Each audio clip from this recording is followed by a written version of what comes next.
भगवान ने दिव्य महारास यहाँ पर किया। सुखदेव जी इसकी फलश्रुति कहते हैं कि जो व्यक्ति भगवान के रास की कथा का श्रवण करता है, गायन करता है, उस व्यक्ति को कभी भी हृदय रोग नहीं होता है और उसका जो हृदय है वो पवित्र हो जाता है। उसके मन में जितने भी विकार हैं वो सब समाप्त हो जाते हैं। एक बार गोविंद के साथ में देवी पूजा करने के लिए नंद बाबा और समस्त ग्वाल बाल अंबिका वन में गए। देवी माँ का खूब बढ़िया पूजन किया और पूजन करने के बाद वहीं माँ के दरबार में ही चरणों में सो गए। तब तक एक अजगर आया और नंद बाबा के पैरों को पकड़ लिया। बड़ा प्रयास किया नंद बाबा ने, पर छोड़ा नहीं। जलती हुई लकड़ियों से भी मारा, फिर भी नहीं छोड़ा। तुरंत ग्वाल बालों ने भगवान को बताया और भगवान आए और भगवान ने अपना पाद प्रहार किया। तुरंत अजगर का करके दिव्य पुरुष प्रकट हो गया। भगवान ने पूछा तुम कौन हो? तो कहता है अहम विद्याधरः कश्चित् सुदर्शन इति श्रुतः श्रिया स्वरूप संपत्त्या विमानेनाचरम दिशः। महाराज अहम विद्याधरः, मैं विद्याधर हूँ और सुदर्शन मेरा नाम है। बड़ा मैं सुंदर था, सौंदर्याभिमान लिए जो कोई भी मिलता उसका मैं अपमान करता रहता था। एक बार एक काले कलुटे ऋषि थे, 8 जगह से टेढ़े थे, वो जा रहे थे और उनको जाते हुए जब मैंने देखा तो मैंने बोला वाह देखो क्या महाराज जी की चाल है, लहराते हुए जा रहे हैं। कई बार जब मैंने ऐसे शब्द निकाले उन ऋषि को गुस्सा आ गया। तुरंत उन्होंने श्राप दे दिया, मेरा मजाक उड़ाता है, मूर्ख, जा तू सर्प बन जा। जब मुझे श्राप दे दिया मैं चरणों में गिरा, प्रार्थना निवेदन किया कि महाराज मैं तो बस उपहास से ही कर रहा था। प्रसन्न हो गए, आशीर्वाद दिए, जाओ तुम अजगर तो बनोगे पर तुम्हारा उद्धार भगवान स्वयं करेंगे। और तुरंत ऐसा कर करके वो चला गया। आगे भगवान ने शंख चूड़ नामक दैत्य का उद्धार किया। गोपियां भगवान के लीलाओं का अनुकरण करती हैं। जब भगवान नहीं होते हैं तो उनके लीलाओं को एक दूसरे को सुनाती हैं। 2-2 गोपियां आपस में मिल करके भगवान के लीलाओं की चर्चा करती हैं। तो इस गीत का नाम पड़ गया युगल गीत। गोपियां चर्चा कहती है वाम भाग कृत वाम कपोलो। भगवान ने पैर ऐसे करके खड़े हैं और बायां जो कपोल है वो यहाँ पर रख लिया है और बांसुरी लेकर के भगवान बजा रहे हैं। बड़ा दिव्य यहाँ पर वर्णन करती हैं गोपियां, क्योंकि अब समय जो है कुछ तो साउंड की वजह से और कुछ हम थोड़ा सा रास में ज्यादा ही घुस गए तो टाइम का पता ही नहीं चला। तो इसलिए अब हम थोड़ा सा जल्दी जल्दी सुनाएंगे समास विधि से। तो भगवान ने यहाँ पर गोपियां युगल गीत के द्वारा भगवान के लीलाओं का वर्णन करती हैं। अब इधर एक बार नारद जी घूमते घूमते कंस के यहाँ पहुंचे और कंस का मुंह लटका हुआ देखा नारद जी, तो बोले आज तुम्हारा मुख लटका हुआ क्यों दिख रहा है? कंस कहता है गुरुदेव बहुत परेशान हूं मैं। बोले क्यों परेशान हो? बोले मैं यहां से राक्षसों को भेजता हूं, जाते तो सारे हैं पर आता कोई नहीं है। क्योंकि नारद जी भगवान के सब लीलाएं करते हैं। बोले तुम एक काम करो, तुम्हें पता नहीं है कि तुम्हारा काल है कौन? तुम्हारा काल है देवकी वसुदेव का जो पुत्र है वही तुम्हारा काल है।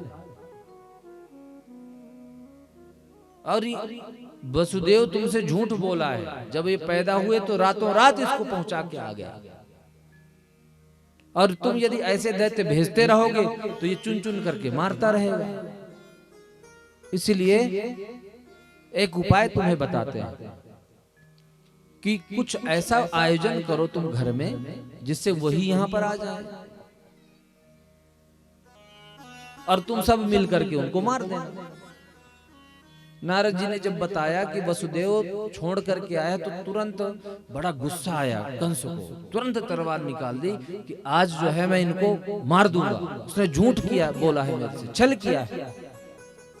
नारद जी ने कहा थोड़ा होश में काम लो, तुमने यदि मार दिया तो तुम्हारे हाथ में वासुदेव कृष्ण कभी आने वाला नहीं है, और जब तक वो तुम्हारे जेल में बंद रहेंगे, बंदी घर में, तो वो जरूर मिलने आएगा अपने माता पिता से, तो इसीलिए इनका जीवित रहना अनिवार्य है।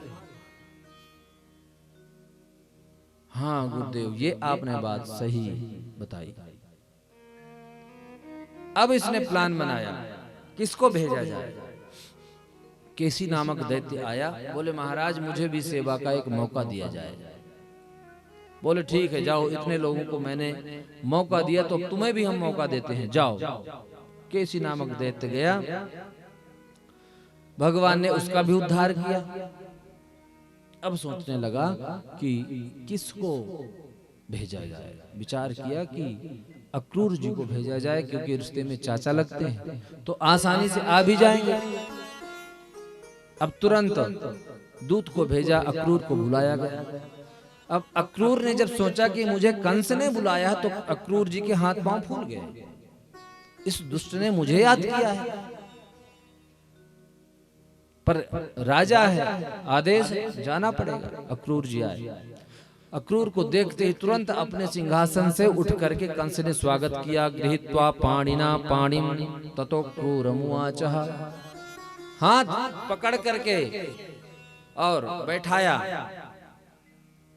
कोई दुष्ट व्यक्ति यदि आपका ज्यादा स्वागत सत्कार करे ना, समझो गड़बड़ है। दुष्टों के लक्षण बताए हैं कि मनस्सन्यद, वचस्सन्यद, कर्मण अन्यद दुरात्मनाम। दिमाग में कुछ चलेगा, मुंह से मीठी मीठी बातें करेंगे और कैंची लिए तैयार रहेंगे काटने के लिए आपको पता ही नहीं चलेगा, इतना मीठा बोलेंगे। और जो अच्छे लोग होते हैं उनको क्या बोलते हैं? मन कर्मण्डेकम मनस्सेकम वचस्सेकम कर्मण्डेकम महात्मना। मन वाणी कर्म में एक जैसे, और नारिकेल समाहारा दृश्यन्ते ही सुहृद जना है। जो अच्छे लोग होते हैं ना, वो बाहर से बहुत खराब दिखते हैं, ज्यादा बातचीत नहीं करेंगे आपसे, गड़बड़ करेंगे तो डांट देंगे, और ज्यादा गड़बड़ की तो लगा भी देंगे। क्यों? क्योंकि वो आपका हित चाहते हैं। नारिकेल समागा, जैसे नारियल होता है, नारियल के ऊपर कितनी उसकी जटाएं होती हैं, पेड़ से लाओ 2-3 घंटा तो उसको छीलने में लग जाएगा आपको, लेकिन जब उसको तोड़ेंगे तो नारियल एकदम सफेद निकलता है। तो अच्छे लोग जो होते हैं ना, वो बाहर से जटिल दिखते हैं पर अंदर उनका हृदय साफ होता है। और जो दुष्ट लोग होते हैं वो बहिरे वो मनोहरा, मीठी मीठी बातें करेंगे आपसे, आपको प्रसन्न रखने का प्रयास करेंगे हर परिस्थिति में, कि कहीं ये नाराज ना हो जाए, क्योंकि यदि नाराज हो जाएगा तो मेरा नुकसान हो जाएगा। अब अक्रूर जी ने सोचा इस दुष्ट ने मुझे याद किया। कंस ने कहा कि अक्रूर जी बात ऐसी है कि हमने एक मेले का आयोजन किया है और हमने सुना है कि जो कृष्ण और बलराम है नंद के छोरा, वो बहुत बलवान है, तो हम चाहते हैं कि आप जाओ और उनको लेकर के यहाँ पर आओ। और हमने एक मल्ल युद्ध का भी आयोजन किया है, हम देखना चाहते हैं युद्ध। अब तो जान गया कि दुष्ट को पता लग गया कि मेरे काल जन्म ले चुके हैं और ये षड्यंत्र करके उनको मरवाने के लिए बुला रहा है। अक्रूर जो सोचते हैं कि मैं जाऊं तो जाऊं कैसे, सोचते हैं क्या मैं भगवान को मरवाने के लिए लेने जाऊंगा। फिर मन में आता है कि न जाने मेरे कौन से जन्मों के आज पुण्य एकत्रित हुए हैं कि भगवान के मुझे दर्शन होंगे। द्रक्षामि नूनम सुकपोलनासिकम स्मितावलोकारुण कंजलोचनम। सुख नासिका पिंड की तरह भगवान के नाक होगी, मछलियों की तरह भगवान के नेत्र होंगे, बिंबा फल के समान भगवान का अधर होगा, कपोलों में भगवान की अलकावली दमक रही होगी। कितना सुंदर रूप होगा। भगवान का चिंतन कर रहे हैं। तुरंत कंस ने अपना रथ प्रदान किया और बैठ गए, चिंतन करते जा रहे हैं। चिंतन करते करते समाधि में चले जाते हैं क्रूर जी। अब जब घोड़ों को कोई चलाने वाला नहीं तो घोड़े कैसे चलेंगे, घोड़े रुक जाते हैं। सुबह के चले हुए अक्रूर जी शाम हो गई लेकिन अभी वृंदावन नहीं पहुंचे। शाम को पहुंचे गोधूली बेला में। अक्रूर जी ने देखा कि भगवान की चरण चिन्ह अंकित है। भगवान गायों को चरा करके जब आ रहे थे, भगवान के चरण चिन्हों में वज्र अंकुश ध्वजा का जब दर्शन किया, तुरंत रथ से छलांग लगा करके कूद पड़े। ददर्श कृष्णम रामम च ब्रजे गोदोहनं गतौ पीत नीलांबरधरो सरदम बुरुहे क्षणौ। लोटपोट हो गए, भगवान के चरण रज को धारण किया और जब आगे बढ़े तो भगवान दोहनी लेकर के गाय को दोहने की तैयारी कर रहे थे। भगवान के ज्यों ही दिव्य छवि का दर्शन किया, अपना भान खो बैठे। चरणों में पकड़ के लिपट गए भगवान के, आंसुओं से भगवान के चरणों को धुल दिया। कन्हैया भगवान लेकर के चाचा जी को जाते हैं। पूरा हल्ला मच गया, चाचा जी आए, चाचा जी आए। भगवान ने पूरी सेवा की, पाद्यार घाचमनी पूर्वक पाद प्रक्षालन किया और गाय को दिखाया। निवेद्य गाम चाति थे। पहले कोई घर में आता था तो गाय के दर्शन करवाए जाते थे। गाय के दर्शन करवा करके भोजन आदि करवाया और भोजन करवाने के बाद जब अक्रूर जी विश्राम करने लग गए तो भगवान चरण सेवा करते करते पूछने लग गए कि चाचा जी बताइए आपका ना कैसे हुआ। बोलते हैं प्रभु कि शायद चाचा जी मैंने प्रश्न ही अनुचित आपसे किया है, क्योंकि कंस रूपी जो ये कैंसर मथुरा में है ना, इसके रहते कोई कुशल से नहीं होंगे। अक्रूर जी कहते हैं प्रभु उसी कैंसर रूपी बीमारी का इलाज करवाने के लिए ही तो मैं आपको लेने आया हूँ। सारा षड्यंत्र बता दिया अक्रूर जी ने, ज्यों का त्यों। भगवान ने कहा कि चाचा जी ये बात आपने मुझे तो बताई लेकिन और किसी को मत बताना, क्योंकि यदि आपने बता दिया तो मेरा जाना मुश्किल हो जाएगा। बस यही सबसे कहना कि मेला देखने के लिए लेके जाना है मुझे। अब तो बलराम और कन्हैया दोनों बाबा जी से बोलते हैं बाबा हम तो मेला देखने जाएंगे। बाबा ने मना कर दिया, ना तुमको अकेले नहीं भेजूंगा। कब किससे तुम लड़ भिड़ पड़ो कुछ पता है तुम्हारा? और कंस की नगरी दुष्ट है वो, तुरंत वो फांसी चढ़ा देगा, इसलिए मैं अकेले भेजने वाला नहीं हूं तुमको। यदि चलना ही है तो मैं तुम्हारे साथ जाऊंगा, तुमको मैं लेकर के जाऊंगा। बोले तो ठीक है बाबा आप भी चलो। अब बाबा ने सबको पूरे वृंदावन में घोषणा करवा दी कि जो मेला देखना चाहे चलेंगे। सब तैयार हो गए। अब जो ही गोपियों के कान में बात गई कि भगवान कल मथुरा जाने वाले हैं, उठते ही दूसरे गोपी के पास, सुना तुमने कुछ? बोले हाँ मैंने सुना, मैं भी तेरे से यही बात करने के लिए आ रही थी। आपस में चर्चा करने लग गई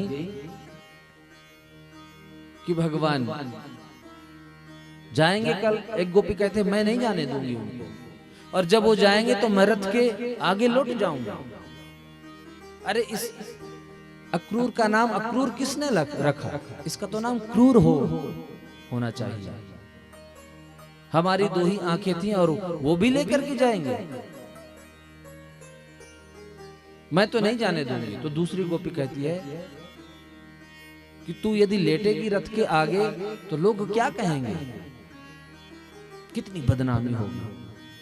तो एक गोपी कहती है बदनामी होए तो होए, जब हमारे प्राण प्रियतम ही नहीं रहेंगे तो नाम लेकर के करूंगी भी क्या मैं।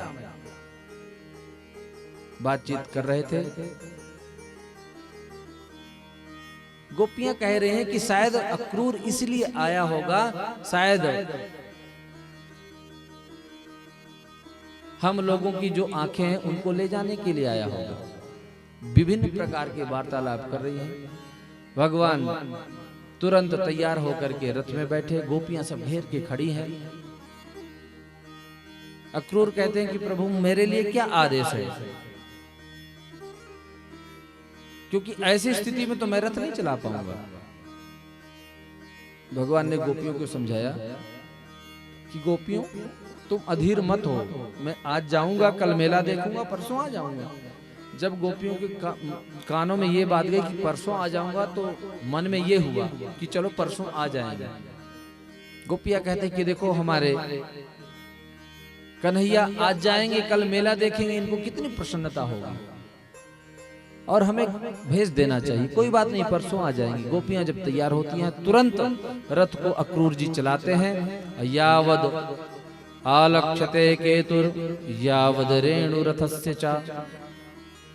जब तक उस रथ की ध्वजा दिखाई देती रही तब तक गोपियां देखती रही, रज को भी देखती रही। भगवान चले गए। अब अक्रूर के मन में विचार आ रहा है कि भगवान को मैं इनको लेके जा रहा हूं, कि ऐसा ना हो कि दुष्ट कंस मार दे। भगवान तो सबके मन की जानते हैं। अक्रूर जी ने कहा कि प्रभु मैं थोड़ा स्नान कर लूं। यमुना जी बोले हाँ। अब अक्रूर जी ने जो ही डुबकी लगाई तो ही कृष्ण बलराम को जैसे रथ में बैठा करके आए थे वैसे ही यमुना जी के अंदर दिखाई दी। अरे सोचा कि इन लोगों ने भी मेरे साथ ही छलांग मार दी क्या, तुरंत बाहर देखे वैसे बैठे। फिर डुबकी लगाई, भगवान वहां दिख रहे। जान गए कि जिसको मैं कन्हैया समझ रहा था वही पर ब्रह्म परमेश्वर नारायण ही है। वही रावण, वही राम है, वही बलराम है, वही परशुराम है। नमस्ते रघुवर्याय रावणांत कराय च। रावण का अंत करने के लिए राम अवतार में वही था और आज कंस का उद्धार करने के लिए वही कृष्ण बन करके आया है। निकल करके आए, भगवान को टुकुर टुकुर देखने लग गए। भगवान ने बोला चाचा जी ऐसा कौन सा दृश्य आपने देख लिया? बोले प्रभु बस ज्यादा लीला मत करो, नहीं तो मैं पागल हो जाऊंगा। तुरंत लेकर के गए। नंद बाबा बोले इतना देर लगा दिया तुम लोगों ने? बोले बाबा हमने देर नहीं लगाई, तो चाचा जी घंटा लगा दिए नहाने में यमुना जी। अच्छा तो ठीक है, अब रात्रि हो गई है, विश्राम करो। भगवान बोले बाबा अभी एक घड़ी जो है समय है, आप आदेश करें तो हम जाके थोड़ा घूम आए मेला और कुछ कल देख लेंगे। बोले ना भैया ना, मैं भेजने वालों ना है, तो क्या पता तू किससे लड़ भिड़ जाए। तो बलराम जी कहते हैं बाबा मेरे पे तो आपको विश्वास है ना, मैं लेकर के जाऊंगा इसको। और रामावतार में लखन लाल को राम जी लेकर के जाते हैं और कृष्ण अवतार में श्याम जी को बलराम जी लेकर के जाते हैं। लेकर के जब गए तो देखते हैं जो भी वहां की स्त्रियां थी सब देखती हैं। पूतना मारने वाला आ गया, गोवर्धन उठाने वाला आ गया, नाग के ऊपर नाचने वाला आ गया। आपस में चर्चाएं करती हैं। जो स्त्रियां कभी घर से नहीं निकलती थी, घूंघट इतना लंबा करके रखती थी, वो सब खोल करके भाग रही हैं। और जो बिचारी नहीं निकल पाई वो अपने अट्टालिकाओं में चढ़ करके झांक रही है। और आपस में जब चर्चा कर रही है तो भगवान ऊपर को देखते हैं कि हमारी चर्चा कौन कर रहा है। तो गोपियां कहती है देखो देखो हमारी तरफ देख रहा है, ये कितना सुंदर है। इसके शरीर को देख करके नहीं लगता कि इसने इतने बड़े बड़े कारनामे किए होंगे। दूसरी गोपी कहती है अरे देखना मेरे तरफ देख करके तो हंस भी रहा है। इतनी भगवान की मनमोहक सुंदर झांकी है। अब तो सब खूब स्वागत कर रहे हैं। ग्वाल बालों ने कहा भैया ये सब जय जयकार कर रहे हैं तुम्हारी।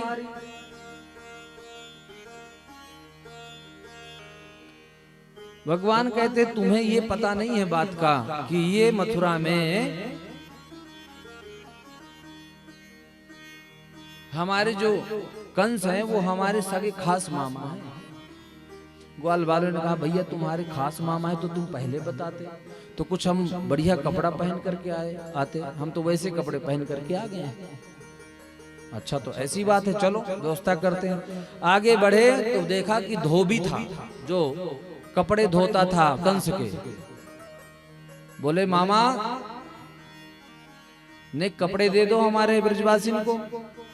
मामा जी ने सुना, देखा मामा कहने वाला है। बोले तुमने मामा कैसे कहा? बोले हमारे जो कंस हैं वो सगे खास मामा हैं, इसलिए उनके नाते यहाँ पर जितने लोग हैं वो सब मामा ही लगेंगे, इसलिए तुम भी मामा। ओहो, तो तुम ही कृष्ण हो, मैं जानता हूँ तुम्हारे मामा ने क्यों बुलाया है। अरे जंगली कहीं के ग्वाल वाले, गाय चराने वाले, जंगल में रहने वाले, तुमने ऐसे वस्त्र कभी देखे भी हैं? चले जाओ यहाँ से चुपचाप, नहीं जो कंस करने वाला है तुम्हारे मामा वो मैं कर दूंगा पहले। अब तो ग्वाल वाले ने कन्हैया अपने पूतना वाले हाथ दिखा दे एक बार। भगवान ने एक चांटा जड़ा और उसका उद्धार किया।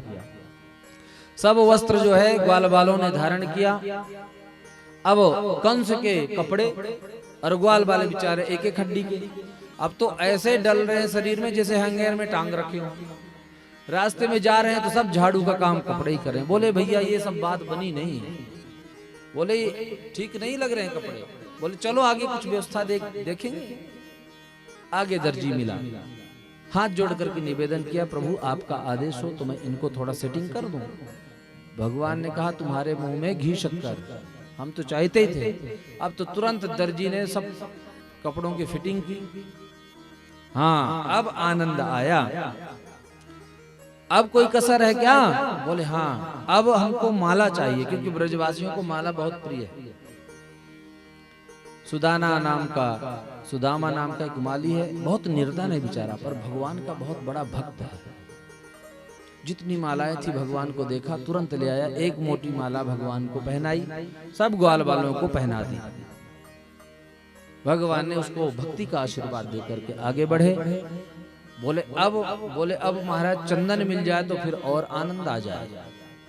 तब तक देखते क्या है कि आगे 3 जगह से टेढ़ी कुब्जा वो चंदन की सेवा करती है कंस के यहाँ। बोले ए सुंदरी। अब कुब्जा ने सोचा कि सारी जिंदगी मेरी गुजर गई, किसी ने इतने सम्मान से मुझे नाम तक नहीं लिया और ये सुंदरी बोल रहा है। तुरंत मुड़ के देखा, महाराज आपने कुछ कहा? हाँ सुंदरी, तुम्हारा क्या परिचय है? तो परिचय देते हुए कहती है, दास्यास्म्य हम सुंदर कंस सम्मता तिवक्र नामाह्यनुलेप कर्मणि मदभावितं भोजपते रति प्रियं विना युवाम कोन्यतमस्तदर्हति। महाराज मैं सरंजी हूँ, कंस की दासी। मधुपुरी में मेरा घिसा हुआ चंदन इतना प्रिय है कि राजा कंस को बहुत अच्छा लगता है, और इसलिए मैं प्रतिदिन चंदन देने का काम करती हूँ राज दरबार में। अच्छा देगा तो क्या ये चंदन हमें मिलेगा? बोले मेरा तो सौभाग्य होगा प्रभु। तो ठीक है, अब सब ने बोले लगा दो सब ब्रजवासियों को चंदन। सबको कुब्जा ने चंदन लगाया, भगवान को भी लगाया। ब्रजवासियों ने कहा कि लाला यदि ये चंदन लेकर के राज दरबार में जाती तो इसको बहुत इनाम मिलता, पर हम सब ने तो फ्री फोकट में सब चंदन इसका पोत लिया, आपने दिया नहीं कुछ। भगवान ने कहा कि मैं वो चीज इसको देने वाला हूं जो आज तक न कभी मिली है और न कभी से मिलेगी। भगवान ने तुरंत कुब्जा के पैर के अंगूठे को अपने चरणों से दबाया और यहाँ ठोड़ी पे हाथ लगाया। अब तो सब दाऊ जी थे, दाऊ जी बड़े भैया शर्माने लगे। बोले लाला नहीं है, जहां नहीं वहीं राज कर दो तुम शुरू, कंस की नगरी है। बोले दाऊ भैया आप चिंता मत करो। दाऊ भैया ने तो मुंह मोड़ करके साइड में खड़े हो गए। ग्वाल वालों ने तालियां बजा के हंसे, बोले बढ़िया जोड़ी है तुम्हारी, तू भी टेढ़ा ये भी टेढ़ी। तू है त्रिभंगा और ये है त्रिभंगी, जोड़ी बढ़िया लग रही है। भगवान ने तब तक एक झटका दिया, अब झटका देते ही वो सुंदरी बन गई, अद्भुत सौंदर्य बन गई। तुरंत भगवान का पीतांबरी पकड़ करके प्रणय निवेदन किया कि प्रभु अब इस शरीर को आपने दिया है और ये आपका ही है, आप हमारे घर चलें। भगवान ने कहा पहले मामा जी से मिलें फिर आपके घर आएंगे। आशीर्वाद भगवान ने प्रदान किया। आगे बढ़े तो महाराज कंस का एक धनुष रखा हुआ था जिसको शिव जी ने दिया था और कहा था कि इस धनुष को जो व्यक्ति, परशुराम जी ने दिया था कि जो व्यक्ति इस धनुष को तोड़ देगा वो व्यक्ति तुम्हें छोड़ेगा नहीं, ऐसा उन्होंने कहा भी था। परशुराम जी के द्वारा जो दिया गया धनुष था ये इस बात की गारंटी थी कंस की कि जब तक ये नहीं टूटेगा मैं मरने वाला नहीं, और जब ये टूट जाएगा मेरी गारंटी खत्म। तो कन्हैया ने कहा बलराम जी से भैया इसको थोड़ा सा मैं छू करके देख लूं। बलराम जी ने कहा अरे ये तो अपने मामा का ही तो धनुष है, छू लो देख लो क्या बात है। अब जो सैनिक खड़े थे वो हंसने लग गए देख करके कि महाराज का धनुष छुएगा, अभी दूध के दांत झड़े नहीं है और महाराज का धनुष उठाने चला है। व्यंग जब मारे तो बलराम जी कहा लाला दिखा दे जरा उठा के। तो भगवान ने तुरंत करेण बामेन सलील मुद्रितम, बाएं हाथ से भगवान ने उसको उठा लिया जैसे कोई गजराज कमल को उखाड़ लिया।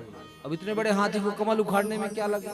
तो भगवान ने तुरंत बाएं हाथ से उठा करके जो ही प्रत्यंचा चढ़ाई धनुष के 2 टुकड़े हो गए। धनुष की गर्जना से कंस का मुकुट गिर गया। अब सैनिकों में चिंता हो गई, इन लोगों ने धनुष तोड़ दिया। तुरंत आ गए और भगवान ने एक एक धनुष के टुकड़े अपने आप लिए, एक बलराम जी को दिए, और जो सैनिकों की पिटाई की उनको भागते रास्ता नहीं मिला। कंस के पास सूचना दी महाराज गजब हो गया, धनुष आपके भांजे ने तोड़ दिया। अब तो कंस का दिमाग खराब हो गया कि धनुष टूट गया, हमारी गारंटी खत्म। अब तो कंस जो भी काली चीज दिखता है कंस को कन्हैया ही दिखता है। दाल में जीरा दिख जाए तो थाली फेंक देता है, ये काला काला मुरली वाला आ गया। भोजन में भी पानी पीता है तो जल में जो आंख की कारी कारी पुतली है उसकी दिखती है तो पानी लोटा फेंक देता है। चलते फिरते 24 घंटों भगवान का ध्यान। किसी के बाल देखता है तो बाल में भगवान नजर आते हैं। बताओ ऐसा भजन करने वाला होगा कोई? अब तो भगवान इधर आए और भगवान आकर के चुपचाप सो गए। बाबा ने पूछा कोई लड़ाई झगड़ा तो नहीं किया? बोले ना बाबा कोई लड़ाई झगड़ा नहीं। और कितनों को मार पीट के आ गए भगवान, धनुष तोड़ करके भी आ गए, सबको मार पीट के आ गए। बाबा जी से कहते हैं ना हमने कोई लड़ाई झगड़ा नहीं किया। अब तो बाबा सुबह तैयार हुए रंगशाला में, बोले चलो, बोले बाबा हम बाद में आएंगे। बाबा तो पहले जाकर के बैठ गए। भगवान बलराम जी जब चले तो कंस को इधर रात्रि भर स्वप्न देख रहे हैं, भूत प्रेत आलिंगन कर रहे हैं, प्राण घोष बंद हो गया है। अब इधर कंस ने कुवलया पीड़ नामक हाथी को खूब मदिरा पिलाई और दरवाजे पे खड़ा कर दिया कि जब वो घुसने के लिए आएंगे तो हाथी ही इनको कुचल के मार देगा। भगवान गए और महावत को कहा महावत हाथी को साइड में करो। सुना नहीं, अंकुश मार करके हाथी को दौड़ा दिया। इस हाथी के पास 10,000 हाथियों का बल था। भगवान ने सबसे पहले तो दांत हाथी के पकड़े और एक ही झटके में हाथी के दोनों दांत उखाड़ लिए और एक दांत दिए दाऊ जी को और एक दांत लिए खुद, और उसी दांत से पीट पीट करके हाथी का भी कल्याण कर दिया। अब कन्हैया ने कहा भैया यहाँ यदि इतनी समस्या है तो आगे न जाने क्या होगा, इसलिए दांत कंधों में लेकर के गए। और जब आगे अंदर पहुंचे तो जितने लोग थे सभा में, जिन जिन लोगों ने देखा सबको भगवान के अलग अलग दर्शन कर रहे हैं, जिसकी जैसी भावना। नंद बाबा को तो अपना पुत्र दिख रहा है, जो बलशाली थे उनको योद्धा दिख रहे हैं, जो राजा थे उनको ऐसा लग रहा था कि ये हमारा कोई शासक बैठा हुआ है। राजा कंस को अपना काल दिखाई दे रहा था। मल्ला नाम निर्णाम नरवरा स्त्रीणां स्मरो मूर्तिमान गोपानाम सजनो सतां क्षित भुजाम शास्ता सुपित्रो शिशु। सबको जागी रही भावना जैसी, प्रभु मूरत देखी तीन तैसी। जिसकी जैसी भावना थी सबको भगवान ने अलग अलग यहाँ पर दर्शन दिया। अब यहाँ पर चाणूर नामक दैत्य था, उसने चुनौती दे, हे नंद सुनो हे रामा भवंतौ वीर सम्मतौ। आ जाओ तुम लोग लड़ाई करने के लिए, युद्ध करने के लिए, क्योंकि हमारे जो स्वामी कंस है ना, उनको मल्ल युद्ध अति प्रिय है। भगवान ने कहा पागल हो गया, भांग खा के आया क्या? तुम्हारी हमारी जोड़ी है ही नहीं, हम कहाँ बच्चे और कहाँ तुम इतने तगड़े हट्टे कट्टे। बोले तुम देखने में हो ऐसे, पर है नहीं ऐसा। अभी तुम जिस हाथी को मार करके आए हो, 10,000 हाथियों का बल था उसमें। चुनौती बार बार जब दी, बोले तुम्हारे में दम है तो मेरी जोड़ीदार का निकाल। ग्वाल बाल आगे बोले कन्हैया दिखा दे पुतना वाले हाथों। अच्छा तो तुम्हारी यही अच्छा है, तो ठीक है भैया आ जाओ, कूद पड़े अखाड़ा। अब उधर से चाणूर आ गया। चाणूर ने कहा कि तुम्हारे भाई की यदि इच्छा हो तो मेरा भाई है मुष्टिक, उससे युद्ध कर ले। बोले हम यही ताक में थे कि हमारा भी कोई जोड़ीदार मिले। तो चाणूर के साथ भगवान और मुष्टिक के साथ बलराम अद्भुत युद्ध होने लग गया। एड़ी से एड़ी मिलाई, पंजे से पंजा, हाथ पे हाथ पकड़ करके युद्ध प्रारंभ कर दिया। काफी समय जब हो गया तो कंस ने यहां से इशारा किया कि तुम मूर्ख, मार क्यों नहीं देता इनको? युद्ध हो ही रहा था तो कुछ माताएं जो थी उठ करके चली, बोले अरे राम राम राम, बच्चों को लड़ा दिया इतने बड़े बड़े पहलवान। भाई मैच देखने का मजा तो तब आता है जब बराबर की टीम हो, और यहाँ तो छोटे छोटे, अभी तक तो इनके दाढ़ी मूंछ भी नहीं आई है, और ये इतने इतने उम्र के योद्धा। ये तो सरासर अन्याय, हम नहीं देखेंगे, हम जा रहे हैं। चली गई उठकर। पर कुछ लोग इस आशा में बैठे थे कि इनके कितने चमत्कार हमने देखे हैं, शायद कोई चमत्कार हो जाए। अब नंद बाबा थे तो हनुमान चालीसा पढ़ने लग गए। अब तो युद्ध प्रारंभ हुआ। चाणूर ने भगवान की छाती में जब कंस ने आदेश दिया एक मुक्का मारा, तो सुखदेव जी कहते हैं कि जैसे मतवाली हाथी को कोई एक मुक्का मार दे, भगवान को कुछ असर ही नहीं हुआ। भगवान ने कहा कि तुमने मुझे मुक्का मारा, ले अब मेरे भी एक थप्पड़ खा। भगवान ने एक थप्पड़ मारा, उसी में उसका कल्याण किया। मुष्टिक को बलराम जी ने मार दिया, सल तो सल आए, इन दोनों का भी वध कर दिया दोनों भाइयों ने मिलकर। कूट नामक दैत्य आया, भगवान ने उसको भी पकड़ के कूट दिया, उसका भी काम तमाम किया। कंस के 8 भाई थे, वो सब युद्ध करने आए, सबको भगवान ने उनको भी समाप्त किया, और जा करके तुरंत अपने माता पिता को बंधन मुक्त किया। बाबा से निवेदन किया कि बाबा आप, यदि आपकी कृपा और आशीर्वाद रहे तो मैं कुछ दिन रह करके अपने माता पिता की सेवा करूंगा। बाबा समझ गए। बाबा वापस आए वृंदावन, भगवान रह गए मथुरा में। देवकी वसुदेव ने सोचा कि ये साक्षात नारायण है। भगवान को भगवान जब मानना चाहा, भगवान ने अपनी माया को आदेश दिया और भगवत्ता को समाप्त किया। तब ध्यान आया कि मेरा बेटा इतना बड़ा हो गया, अभी तक यज्ञोपवीत संस्कार नहीं हुआ। तुरंत गर्गाचार्य जी को बुला करके यज्ञोपवीत संस्कार करवाया, और तुरंत पता लगवाया कि सबसे बढ़िया गुरुकुल कौन है। तो सांदीपनि मुनि के आश्रम उज्जैन में जाकर के भगवान को विद्याध्ययन करने के लिए भेजा। वहां पर सुदामा जी के साथ में इनकी मित्रता हुई। और जब आप उज्जैन जाएंगे कभी तो वहां देखेंगे कि वहां पर 5000 साल पुराना शंकर जी का है स्थान, उसी आश्रम में, जिसके भगवान खुद पूजन करते थे 5000 वर्ष पुराना। कभी यहां से बाहर भी निकलो, आप देश दुनिया को देखो। आप लोगों को फुर्सत ही नहीं। भारत में बहुत कुछ है देखने के लिए, पर जब निकलेंगे जाएंगे तब देख पाएंगे। तो वहां पर भगवान ने सुदामा जी के साथ मित्रता की। मित्रता करने के बाद 64 कलाओं से परिपूर्ण भगवान मथुरा आए। अब भगवान को 3 दिन, तीसरे दिन आने का भगवान ने वचन दिया था गोपियों को, पर अब यहाँ पर रहते रहते भगवान को 14 वर्ष व्यतीत हो चुके हैं, लेकिन वो 3 दिन अभी तक नहीं आए। तो भगवान सोचते हैं, भगवान को याद आती है, वृंदावन की भगवान को याद आती है, पर बताएं किसको? आपकी भावनाओं को कोई समझने वाला ना हो ना, तो बताने का आनंद नहीं आता।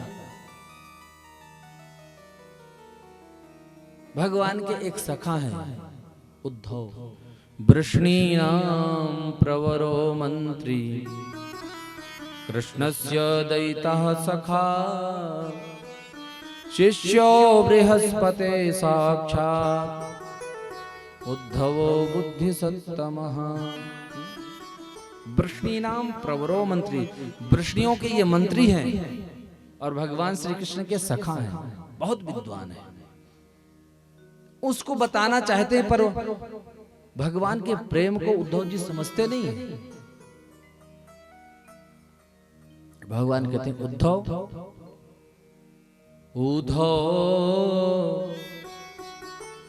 ब्रज मोह बिसरत नाही, उद्धव ब्रज मोह बिसरत नाही, उद्धव ब्रज मोह बिसरत नाही, उद्धव ब्रज मोह बिसरत नाही, उद्धव ब्रज मोह बिसरत नाही। हंस सुता को सुंदर कलरव, हंस सुता को सुंदर करलव, अरु कदमन की छाही, उद्धव अरु कदमन की छाही, उद्धव मोह ब्रज बिसरत नाही, उद्धव मोह ब्रज बिसरत नाही। वे सुरभि वे बच्छ दोहनी, वे सुरभि में वच दोहरे, खीरक दुहावन जाही, उद्धव खीरक दुहावन जाही, उद्धव मोह ब्रज बिसरत नाही, उद्धव मोह ब्रज बिसरत नाही। ग्वाल बाल सब करत कोलाहल, ग्वाल बाल सब करत कोलाहल, नाचत गही गही बाही, उद्धव नाचत गही गही वाही, उद्धव मोह ब्रज बिसरत नाही, उद्धव मोह ब्रज बिसरत नाही। यह मथुरा कंचन की नगरी, यह मथुरा कंचन की नगरी, मणि मुक्ता जही माही, मणि मुक्ता जी माही, जब ही सूरत आवत वासुक की, जब ही सूरत आवत वासुक की, जिय उमगत सुधि नाही, उद्धव मोह ब्रज बिसरत नाही, उद्धव मोह ब्रज बिसरत नाही, उद्धव मोह ब्रज बिसरत नाही। उद्धव मुझे वो वृंदारण्य याद आता है, वो यमुना जी का किनारा, ग्वाल बालों के साथ खेलना, कुंजों में विहार करना, सब याद आता है। मुझे ब्रज की बहुत याद आती है। मैं उनसे कह करके आया था कि मैं परसों आ जाऊंगा, लेकिन आज तक मैं गया नहीं हूं। मैं चाहता हूं तुम जाओ और उन्हें अपने ज्ञान से तृप्त करो, उन्हें बताओ, जिससे वो प्रेम से रहे तो सही, कम से कम मेरा इंतजार कर रही हूं। धारयन्त्यति कृच्छ्रेण प्रायः प्राणान् कथंचना प्रत्यागमन संदेशैर् वल्लभ्यो मे मदात्मिका। यदि वो जीवित होंगी तो एकमात्र उनके प्राणों की रक्षा मेरा एक वचन ही कर रहा होगा कि मैं परसों आऊंगा, इसी आशा में वो जीवित होंगी। नहीं तो अब तक वो प्राणों को त्याग चुकी होती है। जाओ तो। तुरंत भगवान ने अपनी पीतांबरी ओढ़ा दी, मुकुट धारण करवाया, अपना रथ दिया और उद्धव जी को भेज दिया। उद्धव जी सोच रहे हैं कि मैं कहां वेद वेदांग के ज्ञान से संपन्न और कहां वो ग्वालिनियां गंवारी, वो मेरे ज्ञान को कहां समझ पाएंगे। जाते जाते सायंकालीन पहुंचे। उस समय गाय चर करके आ रही थी। इतनी धूल उड़ी कि किसी ने उद्धव जी को देखा नहीं। जा करके नंद बाबा से मिले। नंद बाबा ने सोचा कि शायद कन्हैया आया है, दौड़ कर करके हृदय से लगाया, लेकिन जब देखा कि ये कन्हैया नहीं है, कन्हैया का कोई सखा है। नंदः प्रीतः परिस्वज्य वासुदेवार्ध्यर्चयत्।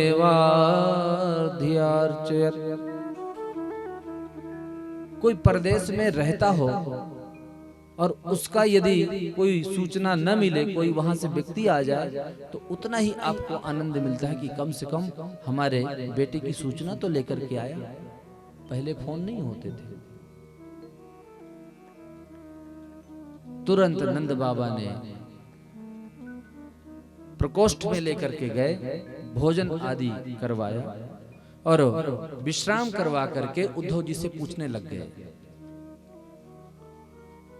कि मथुरा में सब कुशल से तो हैं? हमारे मित्र वसुदेव तो कुशल से हैं, ठीक है, वहां की नहीं। क्योंकि जो सबको कष्ट देने वाला कंस था वो तो समाप्त हो चुका है, अब तो सब कुशल मंगल से होंगे। नंद बाबा कृष्ण के बारे में जानना चाहते हैं, पर सबसे पहले सबकी कुशल क्षेम पूछते हैं। क्यों? क्योंकि वो जानते हैं कि यदि मैं पूछते पूछते कहीं भाव में डूबा तो बाकी कुछ पूछ नहीं पाऊंगा, इसलिए सबका हाल चाल लेते हैं पहले, फिर पूछते हैं।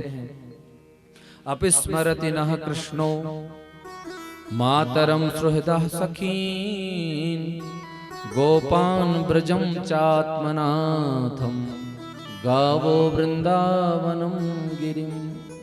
अपिस्मरति नः कृष्ण, क्या वो कृष्ण हमारा स्मरण करता है? अब तो हमारा स्मरण नहीं करता होगा, क्योंकि यहाँ तो उसको जंगलों में बिना पादुका के भ्रमण करना होता था, और अब तो वहां महलों में ठाट से रहता होगा वो।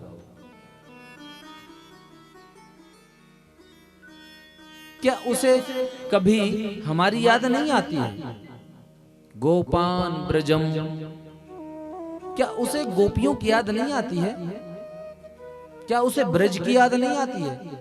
क्या मेरी याद उसे नहीं आती है? अनेकों प्रश्न करते हैं।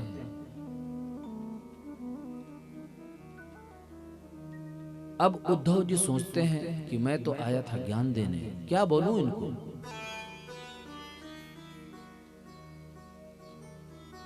अरे एक बार तो यशोदा जी ने उसे उलूखल में बांध दिया था, क्यों याद करेगा वो इन सब चीजों को? अनेकों प्रश्न किए और प्रश्न करते करते पूछते पूछते उनके गला जो है अवरुद्ध हो गया, कंठ बंद हो गया। इत्युक्त्वा भवत्तूष्णी। लेकिन यशोदा जी वहीं बैठे हुई थी, सब सुन रही थी। पर कुछ बोल नहीं रही।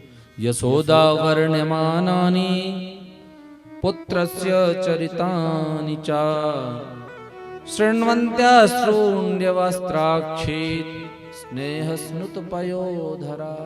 जब संवाद को सुन रही थी, इतना वात्सल्य उमड़ा यशोदा जी का कि स्तनों से दूध की धारा बह गई।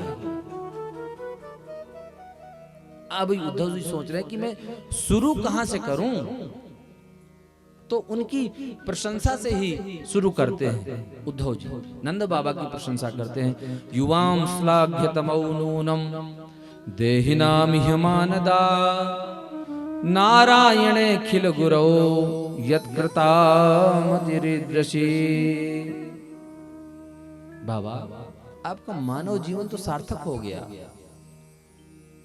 जो नारायण के चरणों में इतना प्रेम है आपका, और जिसे आप अपना पुत्र कह रहे हैं ना, वो अखिल जगत का नियंता है, अखिल भुवन ब्रह्मांडों का अधिनायक है। वो उसके कोई माता पिता नहीं होते, न माता न पिता तस्य न भार्या न सुतादयः नात्मीयो न परश्चापि न देहो जन्मैव च। उसको कोई माता पिता नहीं है, न जन्म लेता है वो। और यदि उसका कोई एक बार भी नाम ले ले तो उसका कल्याण हो जाता है। बाबा, घट घट व्यापी वही है। एक दारुगत देखिए को पावक जुग सम ब्रह्म विवेको। जैसे लकड़ी में, काष्ठ में अग्नि व्याप्त है, उसी प्रकार से जिसको आप अपना पुत्र कहते हैं वो घट घट वासी है। बाबा, लेकिन धन्य है आपका प्रेम कि आप पुत्र मान करके। उद्धव जी कहते हैं कि बाबा आप धन्य हैं कि कृष्ण जैसे पुत्र आपको प्राप्त हुए। नंद बाबा कहते हैं यदि किसी का पागल पुत्र घर छोड़ करके भाग जाए तो भी घर वाले कितने परेशान होते हैं, दुखी होते हैं। और मैं यदि तू कहता कि वो भगवान है, तो भगवान जैसे पुत्र को पा करके मैं कैसे उसको भूल जाऊं। तुम कहते उसका कोई स्वरूप नहीं है। मैंने तो उसको उसकी अंगुलियां पकड़ करके उसको चलना सिखाया है। यशोदा ने अपना स्तनपान कराया है, भोजन करवाया है। एक बार तो यशोदा ने उसको बांध तक दिया था, और आप कहते हैं उसका कोई स्वरूप नहीं है, मैं कैसे भूल जाऊं। बड़ा अद्भुत वार्तालाप यहाँ होता रहा और पूरी रात इसी में व्यतीत हो गई। प्रातः काल हुआ तो गोपियां जब उठी तो देखती हैं कि वही रथ बाहर खड़ा हुआ है, जो रथ भगवान को लेकर के गया। अब सोचते हैं कि कहीं फिर अक्रूर तो नहीं आ गया दोबारा से, पर क्यों आएगा। अक्रूर आगतः किं वा यह कंसस्यार्थ साधकः एननीतो मधुपुरी कृष्णः कमललोचनः। अक्रूर आगतः किं वा, क्या फिर से अक्रूर आ गया। पर अब क्यों आएगा, शायद इसलिए आया होगा क्योंकि अब उसका जो स्वामी कंस है वो तो मर गया है। कहीं हमें ले जाकर के उसका पिंडदान तो नहीं करवाना चाहते, शायद इसीलिए आया होगा। किम साधयित्यस्माभिर्भर्तुः प्रेतस्य निष्कृतिम्, पिंडदान करवाने के लिए आया। तब तक देखते हैं कि उद्धव जी यमुना स्नान करके आ ही रहे थे तो उसका पीताम्बरी उनको दिखाई दे दिया। देखती हैं कि ये कहीं हमारा लाला तो नहीं आ गया। कोयम अच्युत वेशभूषणा, ये पीताम्बर धारण किए हुए कौन आ गया। देखती हैं, ओहो ये हमारे प्रियतम नहीं है, उनके भेजे भय सखा हैं। अब उद्धव जी सामने खड़े हैं, गोपियां भी सामने खड़ी हैं। गोपियां कहती हैं कि शायद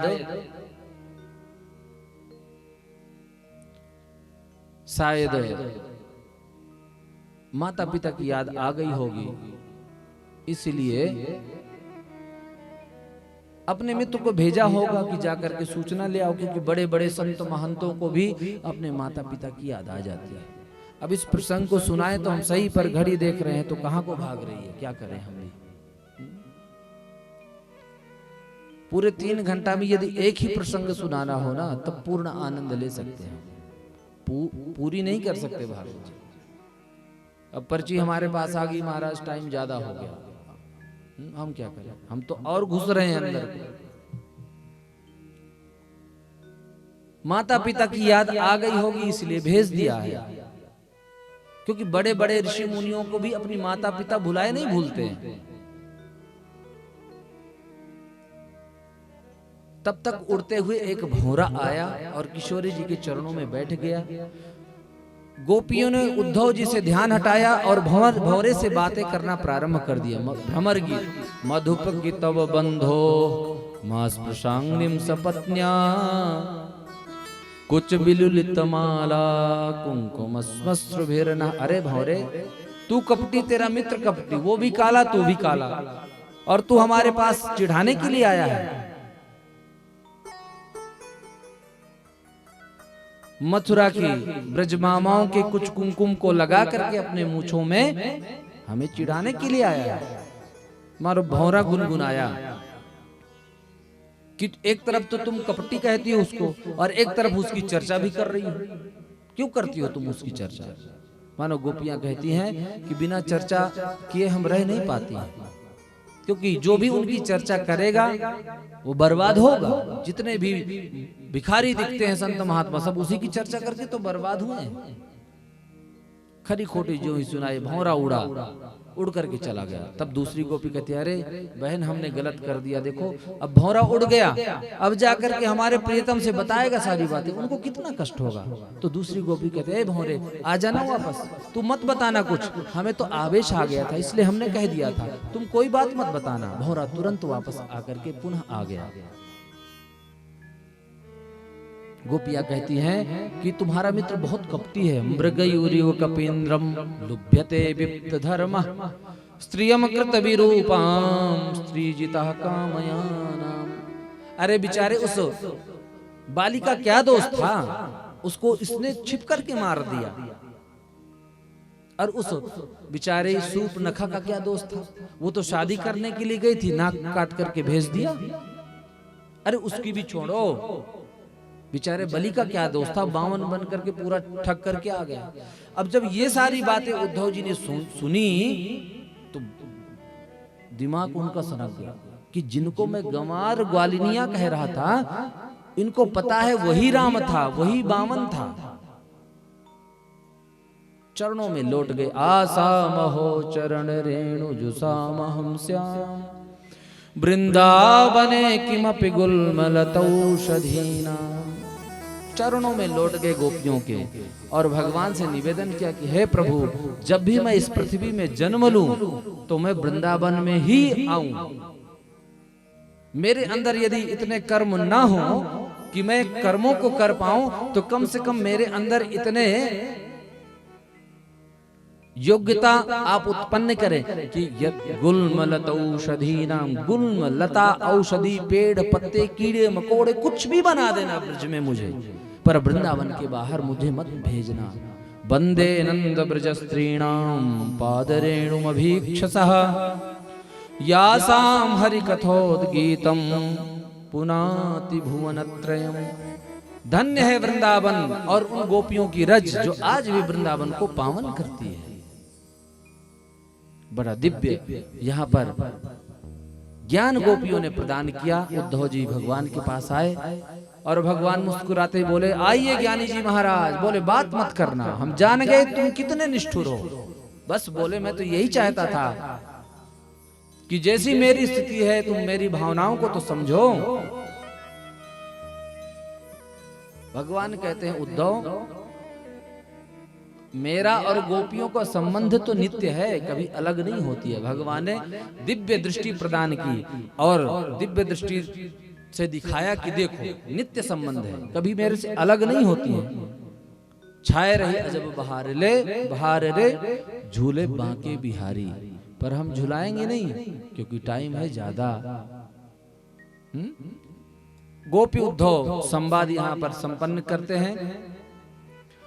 अब जब कंस का वध हो गया तो उनकी पत्नियां हैं अस्ति और प्राप्ति, उनके पिता हैं जरासंध। जरासंध को रोते रोते बताया कि कृष्ण ने हमारे पति का वध किया, अब तो चढ़ाई कर दिया, 23 अक्षौणी सेना लेकर के आ गया लड़ने के लिए।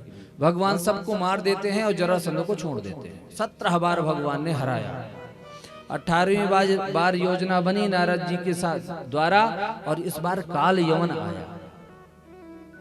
काल यवन आया तो भगवान, ये जरासंध का मित्र है, भगवान को कभी देखा नहीं इसने, और भगवान को मारने के लिए आया। भगवान ने देख लिया कि काल यवन आया, तो भगवान ने एक कमल पुष्प लिया और उसको घुमाते हुए मंद मंद मुस्कुराते उसी के सामने जा रहे हैं। अब काल यवन देखता है कि ये छोटा सा बालक है, अभी इसकी दाढ़ी मूंछ नहीं आई है, कितना अद्भुत सौंदर्य है, मुस्कुराते हुए जा रहा है, शायद ये नहीं होगा कन्हैया। नजदीक पहुंचे तो सोचा कि ये अलौकिक है, क्योंकि जो वर्णन नारद जी ने किया था वो सब घटित हो रहे हैं। जान गए यही है, अरे पकड़ो यही है।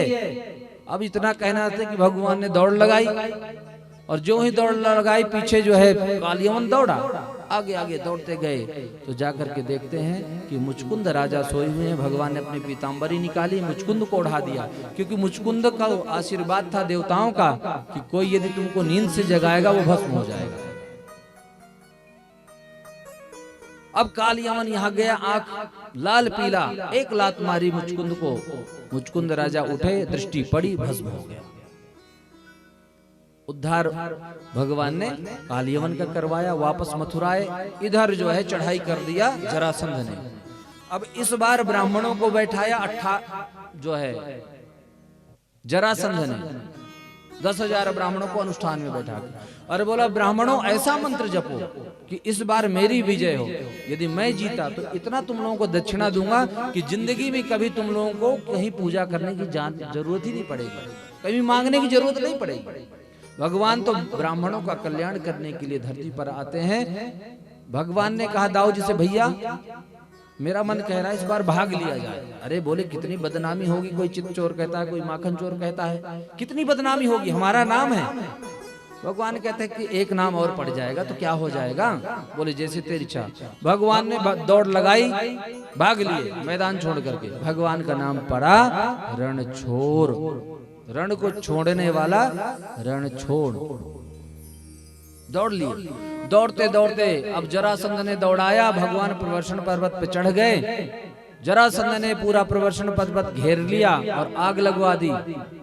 और इधर भगवान ने सारे मथुरा वासियों को द्वारिकापुरी में नगरी बनाई और वहां भेज दिया योग बल से। और भगवान ने प्रवर्षण पर्वत से समुद्र में छलांग मारी और सीधे पहुंच गए द्वारिका। और सुखदेव जी कहते हैं कि परीक्षित भगवान का प्रथम विवाह रुक्मिणी के साथ हुआ। परीक्षित जी कहते हैं महाराज एक बात रुकिए, मैंने एक बड़ी विचित्र बात सुन रखी है। बोले क्या? मैंने सुना है कि भगवान का जो विवाह हुआ वो राक्षस विधि से हुआ। बोले हाँ तुमने ठीक सुना है, तो सुनाइए कैसे। तब सुनाना शुरू करते हैं। भगवान भीष्मक सुताम रुक्मिणीं रुचिराननाम राक्षसेन विधानेन उपयेम इति श्रुतम्। सुखदेव जी कहते हैं राजन, एक भीष्मक नाम के राजा हैं, उनके तस्य पंचा भवन पुत्रा 5 पुत्र हैं और एक पुत्री है जिसका नाम है रुक्मिणी। भीष्मक जी ने देखा कि मेरी पुत्री आज सयानी हो गई है, इसका विवाह कर देना चाहिए। तो अपने पुत्रों से बोला कि भाई हम विवाह करना चाहते हैं आपकी बहन का, और हमने निश्चय किया है कि द्वारिकाधीश के साथ रुक्मिणी का विवाह कर दिया जाए। सब तो कोई नहीं बोले, पर जो रुक्मी था उसने बोला उस भगोड़े के साथ हम अपनी बहन का विवाह करें, कदाचित विवाह नहीं होने दूंगा मैं। जब अनाप शनाप भगवान के खिलाफ बोला तो भीष्मक जी ने कहा कोई बात नहीं, यदि नहीं करना है विवाह तो मत करना, लेकिन उल्टा सीधा तो मत बोलो। बोले ठीक है बेटा। बोले हम स्वयं देखेंगे। बोले जैसे तेरी इच्छा। रुक्मी गया और आकर के पिताजी को सूचना दी, पिताजी परसों बारात आ रही है। बोले परसों बारात आ रही? बोले हाँ। बोले आप तो तैयारी करो। जब ये बात रुक्मिणी जी के कान में पहुंची, परेशान हो गई कि मेरे हृदय में तो कोई और बैठा हुआ है और ये मेरा विवाह शिशुपाल के साथ करना चाहता है। अपने भाभी से बात बताई। भाभी ने कहा ऐसा करो, एक पत्र लिखो और ब्राह्मण देवता के द्वारा भेज दो। तो रुक्मिणी ने एक पत्र लिखा, ब्राह्मण देवता को दिया। बोले ब्राह्मण देवता इस पत्र को लेकर के जाओ, ये पत्र नहीं है, ये समझो मेरे प्राण हैं, और यदि ये पत्र नहीं पहुंचा तो समझो मेरे प्राण नहीं बचेंगे। भेज दिया। अब इधर शिशुपाल बारात लेकर के पहुंचा। पिताजी को बोला, पिताजी सुन रहे हैं ढोल नगाड़े, बारात आ गई है, मैं जा रहा हूं जनवासे की व्यवस्था करने और आप जाइए घर में तैयारियां करिए। ठीक है। अब इधर रुक्मिणी सोचती है कि पता नहीं ब्राह्मण देवता पहुंचे होंगे कि नहीं पहुंचे होंगे, कोई सूचना नहीं है। ब्राह्मण देवता द्वारिका पहुंचे। भगवान ने देखते ही स्वागत किया, पाद प्रक्षालन करके भोजन आदि करवा करके पलंग में जब विश्राम करने लगे ब्राह्मण देवता, तो चरण दबाते दबाते पूछने लगे, ब्राह्मण देवता धर्म कर्म कुशल से तो चल रहा है ना आपका? बोले महाराज बड़ी कृपा है। तो बताइए आपका आना कैसे हुआ, आप तो विशेष कार्य से ही आए होंगे।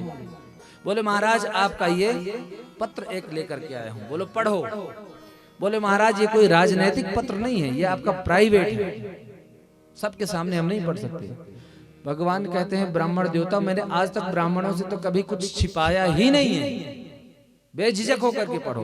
तो ब्राह्मण देवता पढ़ रहे हैं, श्रुत्वा गुणान भुवन सुंदर शृण्वतां ते निर्विश्य कर्ण विवरैर हरतोंगतापम रूपम दृशाम दृशिमतामखिलार्थ लाभम वैयच्युता विशति चित्तम पत्रपम में। रुक्मिणी जी लिखती हैं कि हे भुवन सुंदर, मैंने आपको कभी देखा नहीं है, आपके गुणों को महात्माओं के द्वारा मैंने सुना है, पर सुनते सुनते मेरे चित्त में आपकी बांकी झांकी ऐसी चिपक गई है कि आपको मैंने अब पति रूप में वर्ण कर लिया है और मैं आपको पति रूप में पाना चाहता हूं। और यदि कदाचित आप नहीं आए तो मैं अपने प्राणों को त्याग दूंगी, लेकिन शिशुपाल के गले में मैं कभी जयमाला नहीं डालूंगा। साथ में लिख रही हैं कि प्रभु आप आइए और मेरा हरण करके ले जाइए, कहीं ऐसा ना हो कि सिंह का भाग कोई गीदड़ ले जाए। मानो भगवान कहना चाहते हैं कि यदि मैं तुम्हारा हरण करूंगा तो तुम्हारे भाइयों के ऊपर मुझे हाथ उठाना पड़ेगा। तो रुक्मिणी जी लिखती हैं कि नहीं नहीं, हाथ उठाने की जरूरत नहीं है, हमारे कुल की मर्यादा है कि हम देवी पूजन करने के लिए जाएंगे, वहां पर कोई सैनिक नहीं होंगे, आप आइए और वहीं से हमारा हरण करके ले जाइए। अब इधर भगवान जब ब्राह्मण देवता ने सूचना दी, तुरंत भगवान ने अपने अच्छे अच्छे जो घोड़ा थे, शैव्य, पुष्प, बलाहक आदि, तुरंत रथ में लगाए और ब्राह्मण देवता को पठाया। 9 2 11 बलराम जी को पता लगा, चिल्लाते रहे द्वारिकाधीश कहाँ जा रहे हो? तब तक तो भगवान आंधी हो गए। सेवकों से बोला ये द्वारिकाधीश इतनी रात को कहाँ चला गया? बोले महाराज पता नहीं द्वारिकाधीश कहाँ गए हैं, लेकिन एक बात हम जानते हैं कि कुंडिनपुर से एक ब्राह्मण देवता आए थे। अच्छा, कुंडीपुर से आए थे? हाँ। तो आगे की बात हम सब जानते हैं। बोले कल रुक्मिणी का स्वयंवर होने वाला है और कोई आमंत्रण पत्र तो आया नहीं, गुप्त पत्र आया है, इसका मतलब दाल में काला है। चलो तुम्हारे सब बारात बन करके चलो। सब पूरी नारायणी सेना इधर दाऊ जी ने तैयार की और चल दिए। उधर जब भगवान पहुंचे तो सगाई का सामान लेकर के भीष्मक जी आ ही रहे थे, तब तक द्वारिकाधीश से भेंट हो गई। बोले जय हो सरकार, आपने पधारे, अब हम सबसे पहले आपका ही स्वागत करेंगे, बारातियों को तो बाद में करेंगे। अब भगवान का स्वागत करने लग गए। जो सेवक चढ़ाई का सामान चढ़ाने के लिए लेकर के आए थे, उन्होंने सोचा कि दूल्हा सरकार यही हैं, तो जितने भी सगाई का सामान था सब चढ़ा दिया द्वारिकाधीश के ऊपर। सगाई होनी थी शिशुपाल की, सगाई हो गई द्वारिकाधीश की। अब भीष्मक जी सोच रहे यार बड़ा गड़बड़ हो रहा है, किसको समझाएं हम।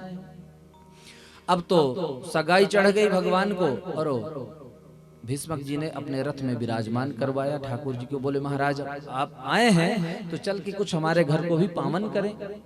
अब तो भीष्मक जी ने अपने रथ में भगवान को बैठा लिया और जब लेकर के निकले तो जो भी लोग देखे मुग्ध हो जाएं। सभी देवियां स्त्रियां अपने अपने पुण्यों का एक ही फल मांग रही हैं कि दूल्हा रूप में हमारी जो रुक्मिणी है यही प्राप्त हो।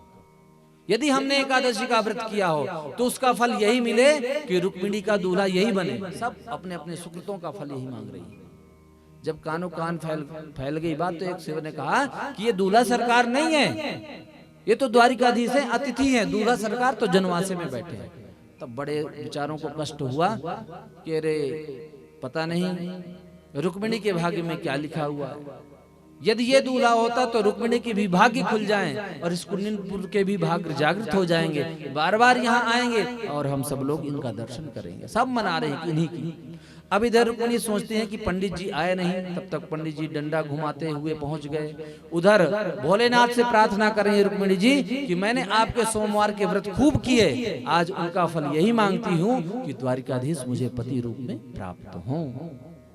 पर संकल्प विकल्पों में खोई है। न जाने पंडित जी पहुंचे होंगे कि नहीं पहुंचे होंगे, पत्र दिया भी होगा कि नहीं दिया होगा, और यदि आ भी रहे होंगे तो क्या इतने कम समय में द्वारिकाधीश पहुंच जाएंगे। तब तक पंडित जी डंडा घुमाते हुए मुस्कुराते हुए दिखाई देंगे। व्यक्ति की चाल और ढाल से ही पता लग जाता है कि काम बना के आया है कि बिगाड़ के आया है। प्रणाम किया रुक्मिणी जी ने। बोले महाराज सूचना आप दे दिए हैं या नहीं। बोले मैं सूचना नहीं दिया हूँ, जिसके लिए आपने सूचना भेजी थी उसको लेकर के ही आया हूँ। अब तो रुक्मिणी जी ने चरणों में प्रणाम किया। बोले ब्राह्मण देवता आपने तो बड़ा उपकार किया है मेरे ऊपर और आशीर्वाद दिया मन ही मन, क्योंकि ब्राह्मणों को श्राप लगा था ना जब भृगु की छाती में, भृगु जी ने नारायण की छाती में लात मारी तो लक्ष्मी जी रुष्ट हो गई, मेरे पति को मारा, जाओ भिखमंगे हो जाओ, दरिद्र हो गए ब्राह्मण।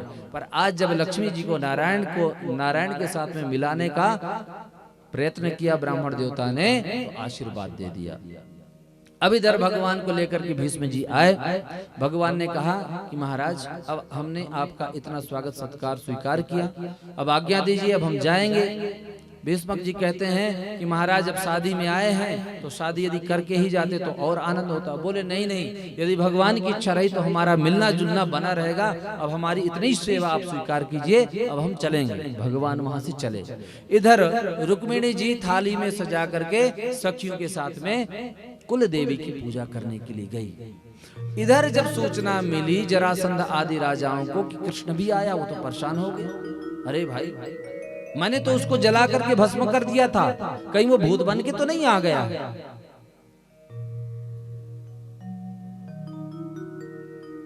साथ में जो अन्य राजा थे, शिशुपाल ने कहा कि जरासंध तुम इतना डरते क्यों, आया तो कोई बात नहीं। अरे बोले तुम नहीं जानते हो वो कितना खतरनाक है। मुझे जब उसने मैं भी पहले ये सोचता था कि वो गंवार ग्वाला ही है, लेकिन जब उसने मुझे 17 बार हराया तब मुझे पता लगा कि वो कितना बलशाली है, और यदि वो आया है तो कुछ दाल में काला है। अन्य राजाओं ने कहा कि हम कोई यहाँ बारात के लड्डू खाने के लिए नहीं आए हैं, क्यों चिंता करते हो, हमें आदेश करिए। तो शिशुपाल ने कहा कि जाओ फिर रुक्मिणी की रक्षा में सब लोग पूरा नगर को घेर लो, कोई बाहर न जाने पाए।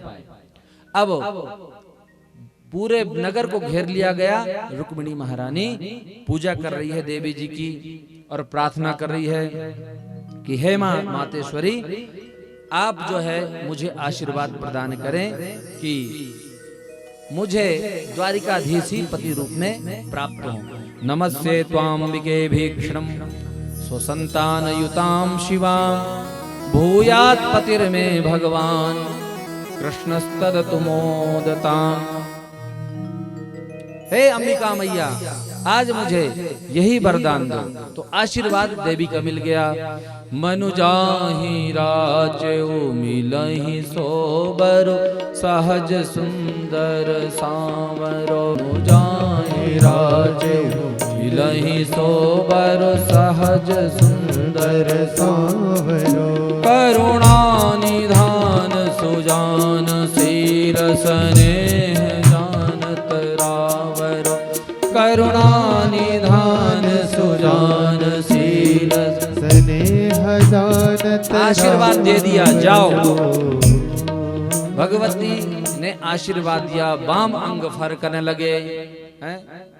अब पूजन करके इधर निकल रही हैं तो सोचती हैं कि मैंने तो पत्र में लिखा था कि कोई सैनिक नहीं होगा, पर यहाँ तो सैनिकों की ही टुकड़ी खड़ी है पूरी। अब इनके बीच में न जाने कौन होंगे मेरे प्राण प्रियतम। तो एक एक सैनिकों को देखती हैं और भगवान इधर तुरंत सैनिकों के बीच में जाकर के खड़े हो जाते हैं रुक्मिणी जी का हरण करने के लिए। अब रुक्मिणी जी सैनिकों को देखती हैं और सैनिक जो है रुक्मिणी जी को देखते हैं, वाह कितनी सुंदर है, अरे देखो इनका हार कितना जगमगा रहा है, अद्भुत है। कोई रूप में मुग्ध हो रहा है, कोई वस्त्रों में मुग्ध हो रहा है रुक्मिणी जी के, और भगवान खड़े हैं ले जाने के लिए। रुक्मिणी देखते देखते सोच रही हैं कि वो अलग ही होंगे इनके बीच में, और देखते देखते भगवान द्वारिकाधीश के ऊपर नजर पड़ी, आंखें दो चार हुई, भगवान ने तुरंत हाथ पकड़ा, रथ में बैठा लिया, रूप सुधा का पान समस्त सैनिक करते रहे, और जो ही चाबुक चलाया कि रथ आकाश में उड़ता नजर आया। अब तो सारे सैनिक कह रहे हैं ले गया, ले गए, वाह देखो सोने का रथ है, घोड़े कितने सुंदर हैं, कितनी बढ़िया जोड़ी है, सब बातों में व्यस्त है, और भगवान सामने सामने हरण करके ले गए। अब गोपियां जो सखियां आई थी भगवान के साथ वो हंसने लग गई, हंसी देख करके आए, बोले तुम लोग भांग खा के खड़े हो क्या? अरे बोले भैया हम क्यों खड़े हैं? बोले हम तो रक्षा में खड़े थे। तो कहाँ गई देवी जी? बोले चली गई। अब तो सारे सैनिकों ने भगवान को ललकारा, भगवान ने चुनौती स्वीकार की, युद्ध प्रारंभ हुआ, भगवान ने सबको मार पीट के भगा दिया, और इधर से दाऊ जी पूरी नारायणी सेना लेकर के पहुंच गए। बोलिए द्वारिकाधीश भगवान की। जो ही द्वारिकाधीश ने जय जयकार करी, भगवान ने पीछे मुड़ करके देखा तो पूरी नारायणी सेना। दाऊ भैया ने कहा कि द्वारिकाधीश तुम चलो, हम इनको मजा चखा के आते हैं, बहू रानी को लेके चलो। भगवान तो बहू रानी को लेकर के चले गए, और बलराम जी ने यहाँ पर पूरी जितनी सेना थी सबका संहार अकेले कर दिया। इधर जब रुक्मी को पता लगा, उसने संकल्प किया कि जब तक मैं अपनी बहन को नहीं लेकर के आऊंगा मैं कुंडिनपुर में प्रवेश नहीं करूंगा। संकल्प लेके चल दिया। इधर बेचारा शिशुपाल को जब पता लगा कि रुक्मिणी का तो हरण हो चुका, बड़ा शर्माया, क्या मुंह दिखाऊंगा मैं तो अब यही अपने प्राण त्याग देता हूं। जब घर में जाऊंगा तो भाभियां ताने मारेगी कि दुल्हन लाने के लिए गया था अकेले आ गया। जरासंध कहता है इतना क्यों अधीर हो रहे हो मित्र, एक बार तुमको हरा दिया तो क्या हुआ, मैं 17 बार हारा बैठा हूं, पर इतने वीर को इतना अधीर नहीं होना चाहिए, कोई बात नहीं। जब शिशुपाल ने देखा कि हमसे भी बड़े बड़े राजा बैठे हुए हैं, लाज शर्म है नहीं, तो हम कहे को अपने प्राण फ्री फोकट में देंगे। जिस पालकी को लेकर के रुक्मिणी को लेने के लिए आया था उसी में रोते रोते शिशुपाल गया, और उसी दिन से शिशुपाल भगवान का परम भैरी बन गया। अब इधर द्वारिकाधीश जा रहे थे तो रुक्मी चुनौती दिया, रुक्मी ने, भगवान ने चुनौती को स्वीकार किया और रथ घोड़े सब समाप्त कर दिया। अंत में भगवान ने तलवार निकाली और उसकी मूड़ को भी मुड़ना प्रारंभ कर दिया। तलवार जब निकाला तो रुक्मिणी काम गई, प्रभु कम से कम मेरे सामने मेरे भाई का वध तो ना करो। भगवान कहते हैं देवी इसको दंड देना आवश्यक है, मैं इसको वध नहीं करूंगा क्योंकि मेरा भी तो रिश्तेदार है। इधर से दाऊ जी पहुंचे, दाऊ जी ने कहा ये नाई गिरी को काम कब से तुमने सीख लियो, अभी रिश्ता होने की देर ना भई और तुमने इसके सिर को ही मोड़ दिया। सबसे पहले भगवान को डांटा बलराम जी। देखो जब दो पक्षों में लड़ाई हो रही हो तो पहले अपने पक्ष को डांटो फिर दूसरे को डांटो तो वो सुनेगा आपकी डांट, और यदि आप दूसरे के ऊपर ही चौड़े हो गए सीधे जाकर के तो बोलेगा तुम अपने वाले को तो बोल नहीं रहा, मेरे को बोल रहा। तो दाऊ भैया ने सबसे पहले कन्हैया को डांटा और फिर समझाया रुक्मी, क्योंकि भाई देखो तुमने भी तो गलती किया। क्षत्रियाणाम, क्षत्रियों का यह धर्म है कि यदि भाई भी भाई को चुनौती दे तो उस चुनौती को स्वीकार करना पड़ता है। भ्रातापि भ्रातरम हन्यात्, ब्रह्मा जी ने ऐसा धर्म बनाया, तुमने तुम्हारे भाई ने मेरे भाई को चुनौती दी तो मेरे भाई ने स्वीकार किया, इसलिए समझा बुझा कर शांत किया। अंत में भगवान द्वारिकाधीश रुक्मिणी जी को लेकर के द्वारिका पधारे। समस्त ब्रजवासियों ने भगवान का धूमधाम से उत्सव मनाया और विवाह का उत्सव प्रारंभ हो गया। आप लोगों ने भी मनाना है कि ऐसे ही पड़े रहना है जैसे बैठे हुए, ऐसे ऐसे देख रहे हैं जैसे तमाशा देखने आए हो आप। अरे भगवान की शादी में आए, थोड़ा उमंग होना चाहिए, जोश होना चाहिए। हमने कई घंटे की कथा आधा घंटे में खत्म कर दी, इतना जोश आया है। अब यही कथा हम सुनाते तो 3-4 घंटे लगते आप, और हमने आधा घंटा पूरी कथा सुना दी। और आप जो है बैठे हुए हैं आराम से, सुस्ती छाई हुई है। खड़े हो जाओ सभी लोग, खड़े हो जाओ, सब लोग खड़े हो जाओ। भगवान का विवाह मन रहा है। और आज तो बड़े सौभाग्य की बात है कि हमारी भाभी जी, जिनको हम प्यार से भाऊजी बोलते हैं, वो सोलन से पधारी हुई हैं। उनके लिए भी व्यासपीठ से बहुत बहुत हम स्वागत करते हैं। अरे कम से कम शर्म नहीं है आपके पास, ताली बजा के कम से कम स्वागत तो करो। सोलन से आपके धलाया में आए हुए हैं, आप कहते हैं हमने 5 कथाएं सुन ली। आपको यही पता नहीं कि कोई आए तो स्वागत कैसे करते हैं। आइए भाव से एक भजन गुनगुनाते हैं।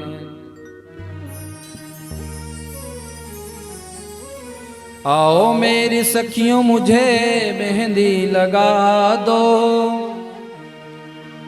मेहंदी लगा दो मुझे ऐसी सजा दो, मुझे श्याम सुंदर की दुल्हन बना दो, मुझे श्याम सुंदर की दुल्हन बना दो।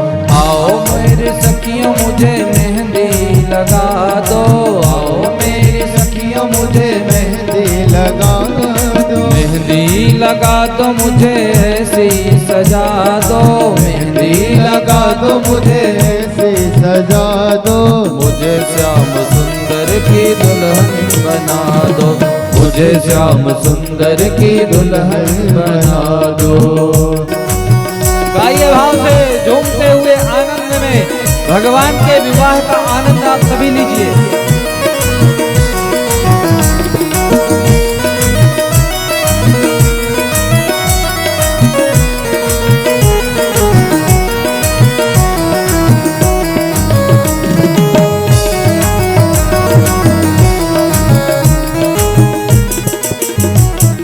सत्संग में मेरी बात चलाई, सत्संग मेरी बात चलाई, सत्संग में मेरी बात चलाई, सत्संग में मेरी बात चलाई, सतगुरु ने मेरी कीनी रे सगाई, सतगुरु ने मेरी कीनी रे सगाई, सतगुरु ने मेरी कीनी रे सगाई, सतगुरु ने मेरी कीनी रे सगाई। उनको बुला के हाथ लेवा तो करा दो, उनको बुला के हाथ लेवा तो करा दो, मुझे श्याम सुंदर की दुल्हन बना दो, मुझे श्याम सुंदर की दुल्हन बना दो। आओ मेरी सखियों मुझे मेहंदी लगा दो, आओ मेरी सखियों मुझे मेहंदी लगा दो, मेहंदी लगा दो मुझे ऐसी सजा दो, मेहंदी लगा दो मुझे ऐसी सजा दो, मुझे श्याम सुंदर की दुल्हन बना दो, मुझे श्याम सुंदर की दुल्हन बना दो। गाइए भाव से, जय हो।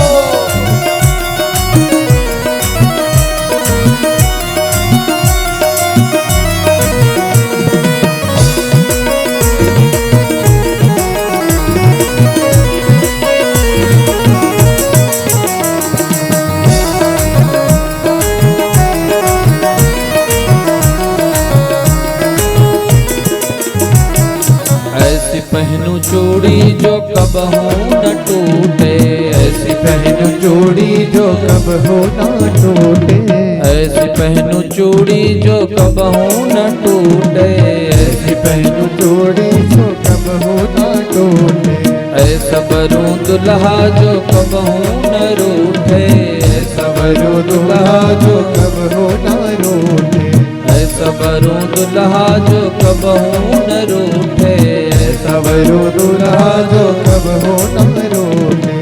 अटल सुहाग की बिंदिया लगा दो, अटल सुहाग की बिंदिया लगा दो, अटल सुहाग की बिंदिया लगा दो, अटल सुहाग की बिंदिया लगा दो, मुझे श्याम सुंदर की दुल्हन बना दो, मुझे श्याम सुंदर की दुल्हन बना दो।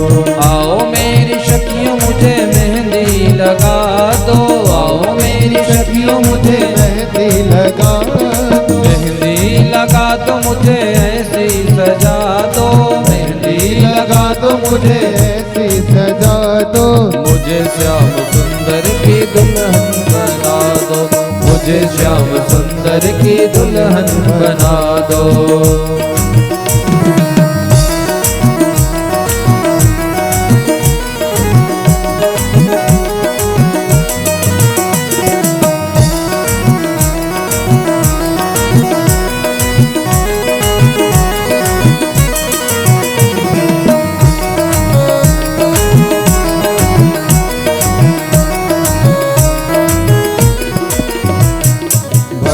का सुरमा मैं आंखों में लगाऊंगी, भक्ति का सुरमा मैं आंखों में लगाऊंगी, भक्ति का सुरमा मैं आंखों में लगाऊंगी, भक्ति का सुरमा मैं आंखों में लगाऊंगी। दुनिया से नाता तोड़ उन्हीं की हो जाऊंगी, दुनिया से नाता तोड़ उन्हीं की हो जाऊंगी। भक्ति का सुरमा मैं आंख में लगाऊंगी, भक्ति का सुरमा मैं आंख में लगाऊंगी। दुनिया से नाता तोड़ उन्हीं की हो जाऊंगी, दुनिया से नाता तोड़ उन्हीं की हो जाऊंगी। सतगुरु बुला के मेरे फेरे तो करा दो, सतगुरु बुला के मेरे फेरे करवा दो। मुझे श्याम सुंदर की दुल्हन बना दो, मुझे श्याम सुंदर की दुल्हन बना दो। आओ मेरी सखियों मुझे मेहंदी लगा दो, आओ मेरी सखियों मुझे मेहंदी लगा दो, मेहंदी लगा दो मुझे ऐसी सजा दो, मेहंदी लगा दो मुझे ऐसी सजा दो। मुझे श्याम सुंदर की दुल्हन बना दो, मुझे श्याम सुंदर की दुल्हन बना दो।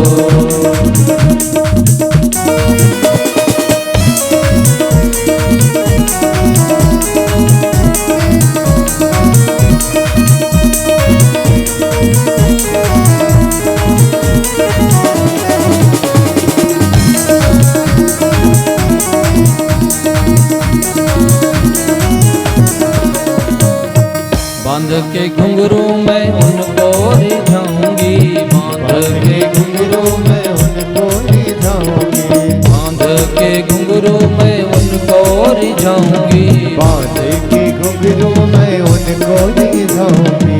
लेके एक तारा मैं शाम शाम गाऊंगी, लेके एक तारा मैं शाम शाम गाऊंगी। बांध के घुंघरू मैं उनको रिझाऊंगी, बांध के उनको मैं घुंघरू बनाऊंगी, बांध के घुंघरू मैं उनको रिझाऊंगी, बांध के घुंघरू मैं उनको रिझाऊंगी।